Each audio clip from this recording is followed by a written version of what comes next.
জয় যিশু। আজ 28শে ডিসেম্বর। আজ মাতা মণ্ডলীতে পালন করা হচ্ছে যিশু মারিয়া যোসেফের পূর্ণ পরিবারের পর্ব দিবস। প্রথম পাঠ বেনসিরার বচনাবলী, 3 অধ্যায়, 3 থেকে 7 পদ, 14 থেকে 17তম পদ। যে প্রভুকে সম্ভ্রম করে সে মাতা পিতাকে শ্রদ্ধা করে। প্রভু তো প্রতিটি পিতাকে বসিয়েছেন সন্তানদের শ্রদ্ধার আসনে। পুত্রদের ওপর মায়ের অধিকার প্রতিষ্ঠিত করেছেন তিনি। পিতাকে যে শ্রদ্ধা করে সে তো নিজের পাপের প্রায়শ্চিত্ত করে। মাকে যে সম্মান করে সে তো মহাসম্পদ সঞ্চিত করে। পিতাকে যে শ্রদ্ধা করে সে নিজের সন্তানদের নিয়ে আনন্দ পাবে। সে ডাকলে প্রভু সাড়া দেবেন। পিতাকে যে শ্রদ্ধা করে সে দীর্ঘজীবী হবে। যে প্রভুকে মেনে চলে সে তার মায়ের মনে শান্তি এনে দেয়। বৎস আমার, বৃদ্ধ পিতার সেবা যত্ন করো। তিনি যতদিন বেঁচে থাকেন ততদিন তাকে দুঃখ দিও না। তার বুদ্ধি হানি হলেও তার প্রতি সহিষ্ণু থেকো। নিজে সুস্থ সবল বলে তাকে অবজ্ঞা করো না। পিতার প্রতি তোমার সদয় আচরণের স্মৃতি মুছে যাবে না কখনো। তা তোমার পাপের ক্ষতিপূরণ করবে। প্রভুর বাণী। ঈশ্বরকে ধন্যবাদ। সামসঙ্গীত 128, 1 থেকে 5তম পদ। ধুয়ো, তোমার গৃহেই বাস করে যারা, প্রভু ধন্য তারা, ধন্য তারা। ভগবানকে সম্ভ্রম করে চলে যারা, তারই দেখানো পথে নিত্য চলে যারা, ধন্য ধন্য তারা সকলেই। নিজের শ্রমে অর্জিত সব কিছু ভোগ করতে পারবে তারা। তোমার মঙ্গল হবে, সুখে থাকবে তুমি। তোমার গৃহের অন্তঃপুরে তোমার গৃহিণী হবে ফলবতী, সুফলা আঙ্গুর ক্ষেতেরই মতো। তোমার ভোজন মেজ ঘিরে তোমার পুত্রেরা হবে জলপাই চারার মতো। ভগবানকে সম্ভ্রম করে যে মানুষ সে তো এইভাবে আশীষ ধন্য হবে। সিয়ন থেকে ভগবান তোমায় আশীর্বাদ করুন। জেরুসালেমের সুসময় তুমি যেন আজীবন দেখে যেতে পারো। দ্বিতীয় পাঠ কলসীয়দের কাছে প্রেরিত পলের পত্র থেকে আজকের দ্বিতীয় বাণী, 3 অধ্যায়, 12 থেকে 21তম পদ। পারিবারিক জীবনে খ্রিস্টীয় আদর্শ। প্রিয়জনেরা, তোমরা তো ঈশ্বরের মনোনীত জন, তার পুণ্য জন। তিনি তোমাদের ভালোবাসেন।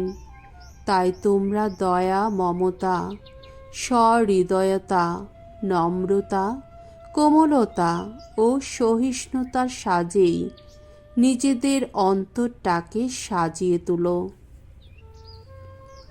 পরস্পরের প্রতি তোমরা ধৈর্যশীল হও, আর কারো প্রতি কোনো অভিযোগ থাকলে তোমরা তাকে ক্ষমাই করো।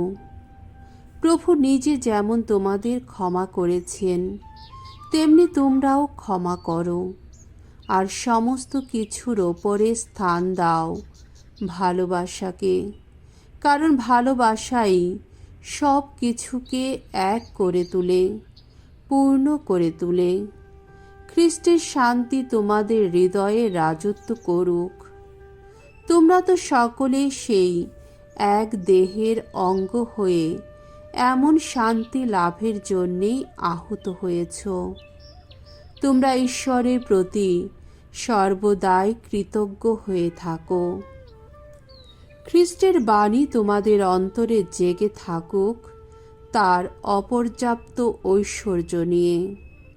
তোমরা পরম জ্ঞানের আদর্শে পরস্পরকে ধর্ম শিক্ষা দাও।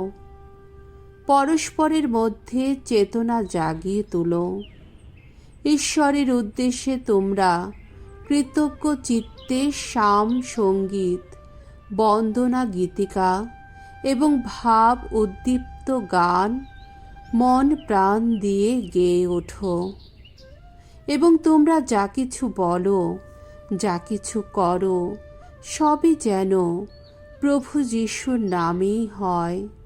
তার মাধ্যমে পিতা ঈশ্বরকে তোমাদের কৃতজ্ঞতা জানিয়েই তা যেন হয়।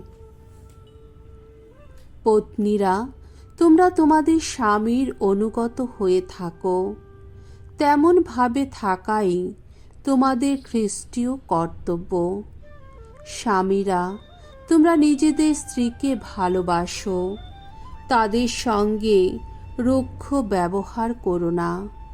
সন্তানেরা, তোমরা সমস্ত কিছুতেই তোমাদের পিতা মাতার কথা মেনে চলো। প্রভু যে তাতেই প্রীত হন।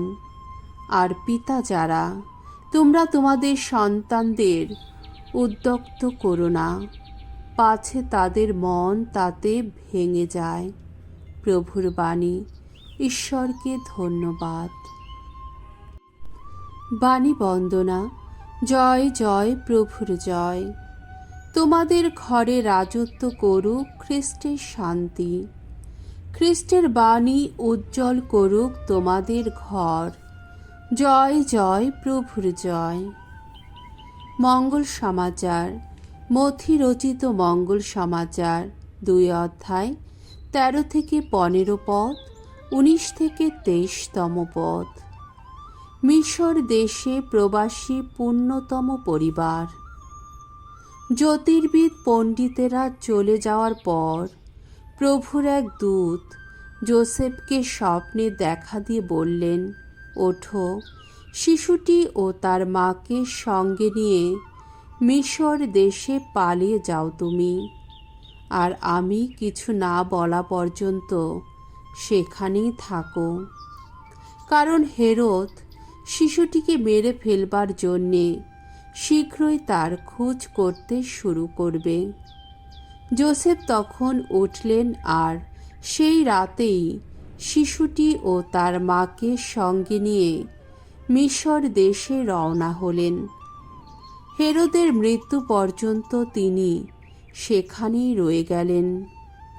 এমনটি ঘটেছিল যাতে সত্য হয় প্রবক্তার মুখে উচ্চারিত প্রভুর এই উক্তি, আমি মিশর থেকে আমার পুত্রকে ডেকে আনলাম।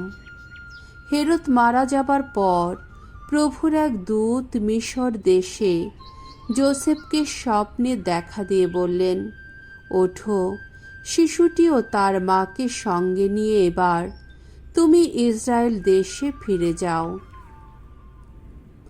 কারণ শিশুটিকে যারা প্রাণে মারতে চাইছিল তাদের এখন মৃত্যু হয়েছে। যোসেফ তখন উঠে শিশুটি ও তার মাকে সঙ্গে নিয়ে ইসরায়েল দেশে চলে এলেন। কিন্তু তিনি যখন শুনলেন যে আর্খেলাউস তার পিতা হেরোদের জায়গায় এখন জুদেয়ায় রাজত্ব করছেন, তখন তিনি সেখানে যেতে ভয় পেলেন। স্বপ্নে আদেশ পেয়ে তিনি তখন গালিলিয়া প্রদেশে চলে গেলেন। সেখানে তিনি নাজারেত নামে এক শহরে গিয়ে বসবাস করতে লাগলেন। এমনটি ঘটল যাতে সত্য হয় প্রবক্তাদের মুখে উচ্চারিত ওই ঐশ্য উক্তি, তিনি নাজারীয় বলে অভিহিত হবেন। প্রভুর মঙ্গলময় বাণী। খ্রিস্ট প্রভু তোমার প্রশংসা হোক।